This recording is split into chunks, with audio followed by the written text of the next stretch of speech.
Good evening, Club President, fellow Toastmasters, guests, and especially to you, Dreamy. Good evening. Now, to start off my evaluation, how many of you could tell that Dreamy was struggling with that 18 to 22 minute speech? Can I have a show of hands?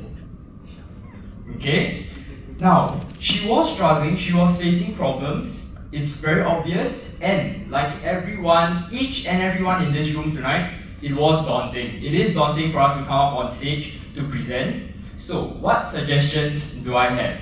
Firstly, Dreamy, you have your strengths. Every Toastmaster, every Money Mastery member in here knows what you are capable of. So focus on that. That is my first suggestion. So how I'm going to do this evaluation is I'm going to talk about the strengths that Dreamy has, that has presented in this speech, and then also offer areas for improvement. So one thing that I really loved about the speech is that it was engaging. You started off with questions. You did have humor at the start, then I think it started to die off at the back. But that is perfectly normal because you know that that isn't your strength. So play to your strength. Know that you are more of the inspiring speaker. Focus on that. And another strength that I really love is how you're able to adapt to tonight's speakers. You had to present a speech and you were able to weave in Suresh's speech, you were able to weave in Wendy's speech, and I think that is impressive. So please give yourself a clap for that. And everyone else, could you please join me in giving Dreamy a round of applause?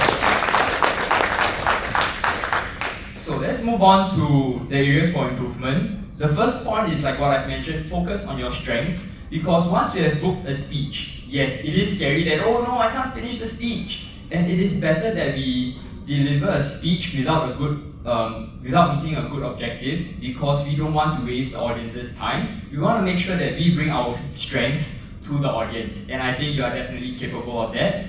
The next thing to help you perhaps make more humor is to make a joke of our failures. So for example, when my husband was helping me with the kid and he gave me 4 words, darling, I changed the diapers, and I was so happy. Then when I went to him, to the person that I trusted the most, and I asked him for advice, and he told me, that's a you problem. Okay, so that is one way. Then another way is, you had, okay, never mind, I'll tell you later, no time. Okay, so, the next point I want to talk about. Sorry? Take some of my time. No, it's okay. Okay, the most important point, the one that I think has the greatest value, is something that I use in teaching as well, which is to break down a problem into a smaller one. If you have difficulties crafting a humorous speech, to make it humorous for 100% of the time, think of rephrase it to make a speech with humor, because that takes away the stress of having to make sure that there is humor all the way there. The quote that I use is that if there is a huge problem that we can't solve, there is always a smaller problem that we can't solve. And it is up to us to find that and to solve that first, to help us find the solution to the bigger problem. So that's all I have. Thank you everyone, and all the best, Dreamy.